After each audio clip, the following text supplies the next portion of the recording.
Hello everybody, I'm Player Negative, and this is part 2 of the Sonic Deep Dive I am doing as a dedication to all the new Sonic games coming out and for hitting 20 subscribers on my YouTube channel. So today we're going to move to the second era of Sonic, which cemented the characterization and the golden standard for how Sonic should be. I am, of course, referring to the Adventure era, games like Sonic Adventure 1 and 2, as well as Sonic Heroes. And while there were a few spin-off games that take place in between it, we're only focusing on mainline games. So without further ado, here we go. Now, unlike the classic counterpart, these stories are a lot more deeper with in-depth and actually developed and built on the newer characters and older ones that showed up. So we're going to start with Sonic Adventure 1, which is very important. So right off the bat, the game begins in multiple different routes depending on what character you play as. If you play as Sonic, you get the mainline story. If you play as Tails, you get a completely different story subplot. But depending on what you get, there are various different situations. And that was this game's only complaint. The game's story is a lot more expanded upon. So, without further ado, let's just go into the main stories of the game, starting off with Sonic, and we'll address the sub-stories as we go. So, the main story follows Sonic, surprise, surprise, collecting all 7 Chaos Emeralds, but there's a bit of a twist. The main enemy isn't Eggman, or at least it's not him in question. You see, the Master Emerald's existence has a much deeper story to its beginning. Basically, the Chaos Emeralds and the Master Emeralds were both on a particular island.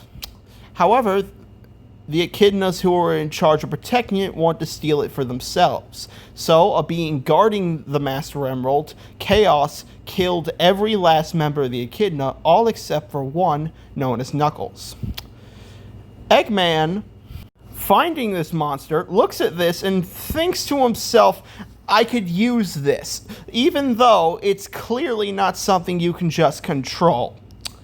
Due to the Master Emerald shattering, it's now up to Sonic to collect the 7 Chaos Emeralds in order to defeat Eggman from using this monster. But that's the main story, and you're probably asking yourself, wait a minute, I thought you said you were going to go in depth. Well, yeah, that's the in-depth if you only look at Sonic's story. This game has the interesting mechanic of having interesting, disconnected storylines depending on what character you choose to play as. Now, I'd be doing both the Sonic fandoms new and old a disservice if I simply just glossed over and dumbed down each of their character development into multiple different sentences. Instead, I'm going to go into intro depth of each character in general, starting off with the one that matters the most to the story, Tails. Right off the bat, when the game begins on Tails' end of the story, Tails deals with a personal insecurity of feeling like he's not good enough to stand by Sonic, and that he essentially has to follow in his footsteps and be him, with, an insanely impossible goal. Even though Tails clearly has enough skills of his own and brings his own thoughts to the table. Throughout the story, Tails shows signs of great ingenuity and skill that he generally doesn't think much of due to the fact that he feels like he needs to reach a goal of someone else's standards and be the best he can be. But after realizing that Sonic generally doesn't care about some of the things of ingenuity and skill that he does, and after a major boss fight between him and Eggman, which, by the way, Eggman threatens to blow up an entire city with a nuke. We're just gonna continue. This is a game for kids, and that's something that just happens. Tails decides to muster up the courage and beats Eggman in a 1-to-1 fight. From there, the game shows him slowly progressing and learning that while he isn't as fast as Sonic, he has learned things from him and learned to use his own talents, what he can bring to the table, and that he's not a burden. He's a partner that matters. The next character is someone who learns things for a different matter, Knuckles. Knuckles' story basically evolves around him questioning and wondering more about his sense of responsibility and why he was put into a task that he wasn't even in charge of or in control of guarding the Master Emerald. However, it's abrupted very quickly when Eggman attempts to try to steal it and ends up shattering it into pieces. Knuckles then is forced to go around several different levels, collecting the remaining shards of the Master Emerald in order to put it back together to defeat Chaos. He later finds Sonic and decides to partner up with him. After the events of the game, After the end of the game, he comes back to protecting the Master Emerald, but looks at it with a new sense of responsibility, understanding that it's up to him to keep it out of the hands of those who would mess with its power. And while he is still jealous of Sonic's sense of freedom, he does understand that it's a job that matters a lot more and is very important. In all honesty, that's kind of what makes Knuckles interesting. Unlike Sonic, who's all about being as free as the wind and doing however you please, Knuckles relies on responsibility and a sense of duty. Our next contender is not a Sonic character who's in the main cast, but rather one of Eggman's own robots, Gamma, which, if you're wondering, is not the same character as Omega. There's a bunch of confusion surrounding that, but basically, let me show you what he looks like and I'll tell you his story. Omega and the rest of the E-Series robots were special robots designed by Eggman to collect the Chaos Emeralds and eliminate Sonic at all costs. However, this side of the game showed Eggman's more sadistic and cold-hearted side to both the people he sees as tools and the machines he creates.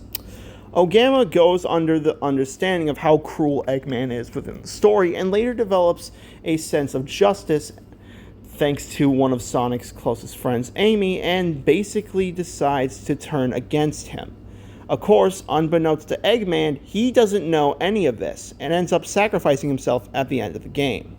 He's generally an interesting character, and he's one of the few Sonic characters whose characterization wasn't ruined by newer games due to the fact that his story was so bittersweet at the end. Now, I am glossing over a few details, and I'm sorry about that, but I don't have time to talk about each character individually, so I'm just trying to get through things. Meanwhile, back at the main story, the gang is huddling to grab all the Chaos Emeralds, only for them to be swiped by Dr. Eggman and the powerful Chaos. Now, Chaos is an alien or a mutated child from the effects of the Master Emerald, which there's an entire complicated lore that comes from him. I'll have to explain later on as we get to the Renaissance era of Sonic, but just keep in mind, because he's going to become very important. Basically, Eggman finds Chaos after breaking the Master Emerald, and from each incident, he's able to shapeshift into a stronger monster. Characters like Tails and Sonic manage to defeat him each time. However, it becomes a lot worse when he uses all 7 Chaos Emeralds to turn into perfect chaos. It was later learned that back 100 years ago, when the Echidnas first tried to steal the Master Emerald, that Chaos was sealed away by an Echidna by the name of Kamala, preventing them from destroying humanity. Sonic, rather allowing him to rest in peace, decides to take him out and destroy him rather than sealing him away, as that would just lead to the next generation having to put up with a giant water dragon monster. And here's what it looks like, just to give you a picture. In this climactic battle between him, Sonic uses the positive energy from the Chaos Emeralds, while Chaos uses the negative energy and propels against him. This is also where more cinematic boss fights in the Sonic series first took place, but generally the game ends with each of the characters within the game getting clarity and Sonic racing on to the next adventure. Even when the Sega Saturn and Dreamcast were flopping, these were still some of the best, most memorable Sonic games, and if you don't have either of these consoles, you don't need to worry. The GameCube basically has you covered with remasters of both games. Now, I've covered enough of Sonic Adventure 1, and I'm sorry if I glossed over some details, because this is supposed to be a good enough summary, but to put it bluntly, the next game we're going to talk about is one of the most climactic and most important games in the entire Sonic series due to what it elevated. I'm of course talking about Sonic Adventure 2. This game is the golden standard for how Sonic should be written and how it should be made. The game had multiple different open areas, different optional choices for characters and abilities and attacks. The story revolves around the concept of Eggman taking control of a massive super weapon left by his late grandfather, Gerald Robotnik, the space colony Ark, under the guise of another hedgehog running around framing Sonic. Similar to the game that came before, there are multiple different storylines you can pick with Team Sonic or Team Dark. Basically, there are different routes you could take that all add up to the same story. However, none of them would compare to the impact one individual had. The one, the only, Shadow the Hedgehog. Shadow the Hedgehog was basically a creation made by the late Gerald Robotnik, Eggman's grandfather, in an attempt to create the ultimate life form. No, that is not a joke, that is what he did it. But he didn't do it out of his own choice. He did it out of obligation and out of the fact that his grandchild was dying from a type of disease that exists within the Sonic universe that has no cure. Canonically, he was trying to use the Chaos Emeralds to create a being who couldn't suffer any form of illness or anything at all. One that could practically withstand anything. And boy, did he succeed. However, he made a bit of a back deal to do it. You see, Shadow was created with the DNA of an alien by the name of Black Doom that Gerald made a deal with to create an ultimate soldier for him. With a man who literally has the military and now an alien on his back, he came up with a plan to deal with everything.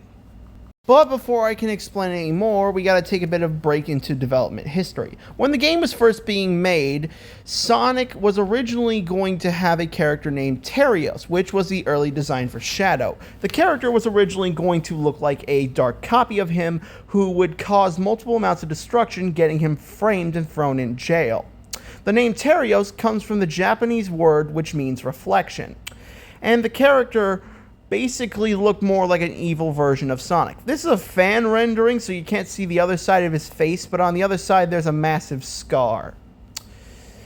But basically, halfway through development, they decided to redesign him to look like Shadow, and why the character design was changed, the storyline where he looks like Sonic and framed him for a crime stayed, which caused a lot of confusion where people assume that humans just think all hedgehogs look the same. To this day, it's kind of a running joke that appears very often. With that out of the way, let's get into the nitty-gritty of things. So, Shadow basically believed that his main purpose was helping Gerald with his mission in saving his granddaughter and saving the world for what was worth. However, because the US military later found out about Shadow's creation and found that he was created using an alien by the name of Black Doom, which that is his name if you're wondering, and because the government basically doesn't want an extraterrestrial running about and causing destruction, they raided the Ark, and this is where I gotta talk about something. You see, this game, despite it having an E rating, is surprisingly dark, and I kind of don't want to get demonetized where I mention where this goes, but basically the soldiers raid the Ark, lock Shadow away for 50 years, but he manages to escape with the help of Maria, but she meets an untimely demise. Now, for those of you who watched the Sonic movie and saw it happening on a bunker, that's not where it happened. In the games, it actually happened in space, and let's just say the gun soldier didn't miss when he tried to shoot. Yeah, I'm not gonna say what actually happened because I don't want to get demonetized. After hearing this news, Gerald became very distraught and lost his sanity and his hope in humanity. So he came up with a backup plan for his own revenge. He gave Shadow false memories of wishes to destroy humanity, and also came up with a plan to basically destroy the entire Earth by planting the Chaos Emeralds inside the space colony Ark, causing it to destroy itself and crash into the Earth's atmosphere. He was also dealt with swiftly by the Guardian of United Nations, or GUN, which is basically the Sonic equivalent of the US government. And you know what they did to him? So, anyone who's watched the movies sees him alive and well, but in the games, he was already dead. And not just by old age, he was, trying not to get banned here, but then again, other people have been managed to say this. He was killed by a firing squad. Yeah, if you thought Sonic wasn't dark, you don't know anything. Alright, with that out of the way, back to the game. The game opens with you playing surprisingly as Eggman, raiding a gun headquarters in order to find a secret computer left by his grandfather, where he finds Shadow after 50 years later. Shadow awakes and acts under the guise of a servant willing to help Eggman, but is secretly fulfilling his grandfather's schemes of destroying all of humanity. Shadow generally is lost all hope in humanity and does not care. Unlike Sonic, he has a more of an anti-hero based characterization.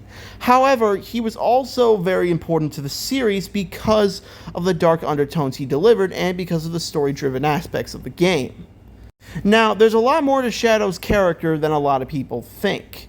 He's generally sympathetic, though he does have a sense of anger and a little bit of an aggressive tone to him. Now, I'm not the best at describing emotions or characterizations, so if I get Shadow wrong, I am sorry. And the reason I say that is because he's one of the most popular Sonic characters that exist. His impact on the series changed it forever, giving it a sense of having a wider, deeper story that has a sense of meaning behind it. Now, if you want an overall deep dive on Shadow as a character, I would recommend looking at Ace Card Gaming, since he does more of a individual sense of videos, while my videos are stemming more on doing an overall plot. So I apologize if I've not respected the character right. And if you're wondering why he's holding a gun, yeah, he got his own solo game called Shadow the Hedgehog where he uses actual guns. But, we don't talk about that game, mainly due to the fact that all of its endings are kind of annoying and it really messed with Sonic's characterization as well as Shadow's. Alright, back to the game. So, each character, as you expect, works in a sense of a team. Sonic goes from different areas and fights different enemies, supported through Radical Highway. After being broken out of jail by Amy and Tails managing to locate the president, because yes, the president plays a factor into this, they later find most of the Chaos Emeralds but lose to Shadow in certain areas. Within the game, Sonic then ends up on the Ark where he goes into a 1v1 fight against Shadow. From there, Shadow and Sonic gain the sense of their motives and have a mutual respect for each other, a common characteristic which always seems to fail in other characterizations except for a few. Sonic is someone who also shows a bit more optimism than Shadow and gives him more time of day and tolerance. Throughout the game, there are multiple different situations with different characters. While Knuckles is back on the same treasure hunt experience that he was in the first game, this time he's trying to do this more out of necessity to help them, because rather than just repairing the emerald for the sake of repairing the emerald, he's doing it actually to prevent Eggman from using the Eclipse Cannon, a giant powerful laser cannon that exists within inside the Space Colony Ark, which Eggman shows its power in one of the most iconic and memeable scenes within video games. Now, heard me wrong if you've heard this phrase before. I've come to make an announcement of his takeover, and he does one of the most craziest things with the canon in video games, showing how insane Eggman truly is. He blows the moon entirely in half. And this isn't something that just gets resolved or fixed at all. This is a life-term consequence that he just causes. The moon is permanently blown up in half. Like half the moon is just gone. 2000s were weird, man. They were just weird. But pretty much the story itself served a very great purpose. Now, I've only mentioned chunks of the overall plot, but the general plot is basically Shadow is working for Eggman, trying to collect all 7 Chaos Emeralds to use the Eclipse Cannon to take over the world. Sonic and his group defend to try to steal the Chaos Emeralds from Eggman, but fail miserably. Tails, then being the genius he is, locates the Eclipse Cannon and comes up with the most genius plan there is, creating a fake Chaos Emerald that has the same exact energy to fool Eggman. However, this plan fails and Sonic gets ejected out into space where he's eventually blown up. Or does he? Because at the last second, he used Chaos Control to basically disappear and teleport back into the Ark before he ever died.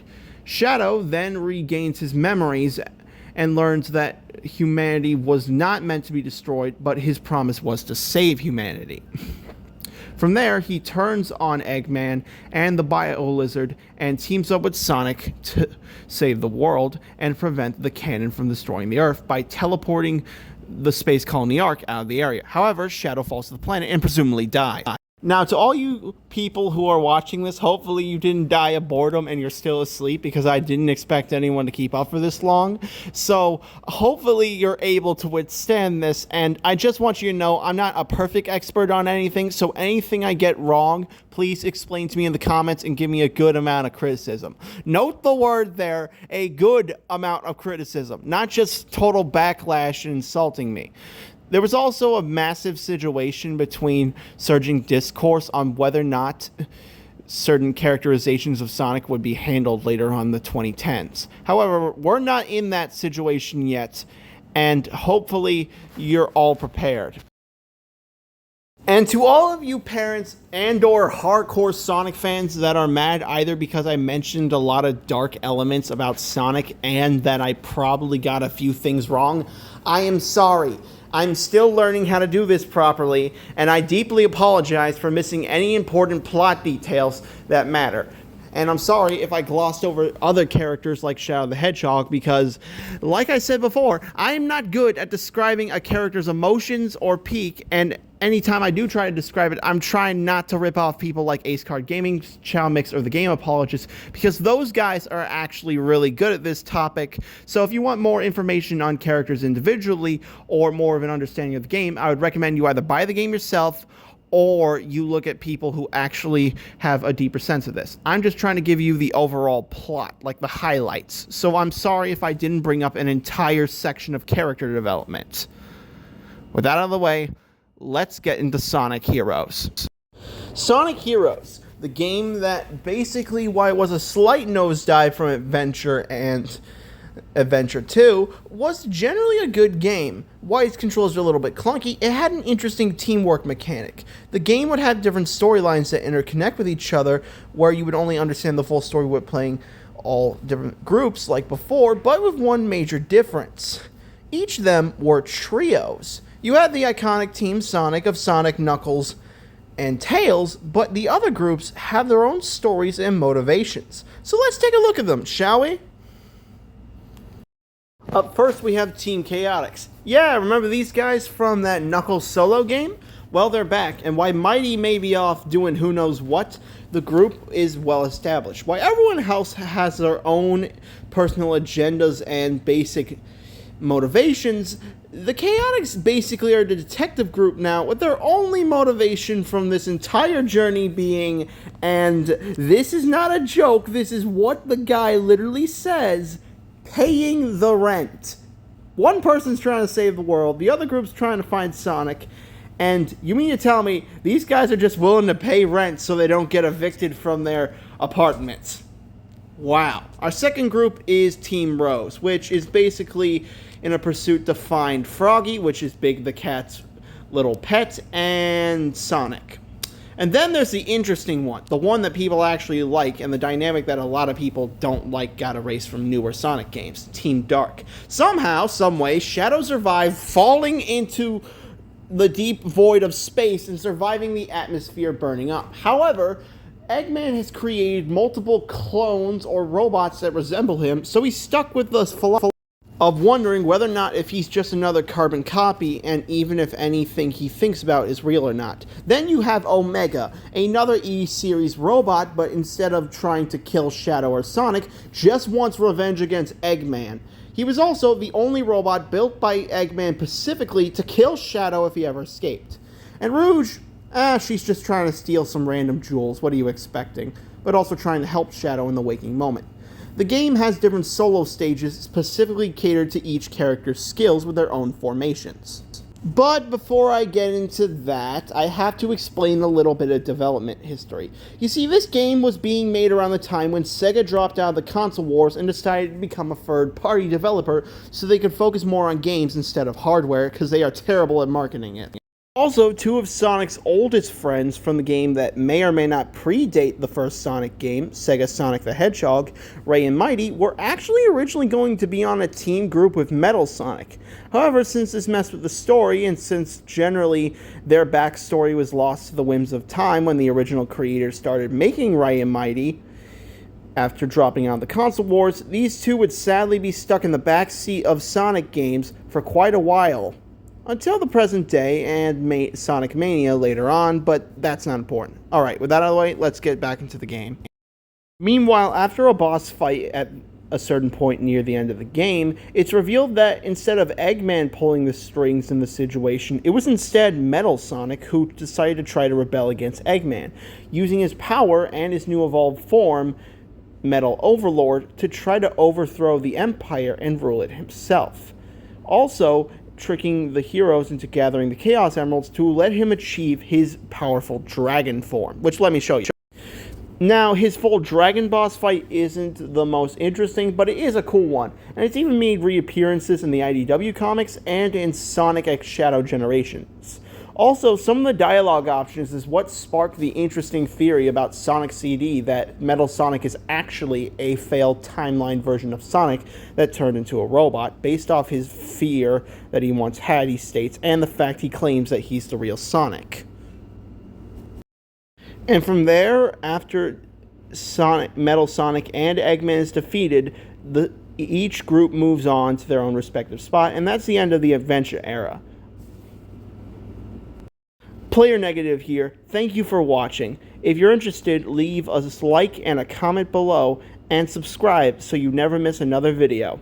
My hopes are that this video was interesting and a little bit informative to where the Sonic game's overall plot and development history were going for. Now, I might not get all the details right, which I apologize for, but I'm trying my best, so I hope you can appreciate that. Till then, see you later.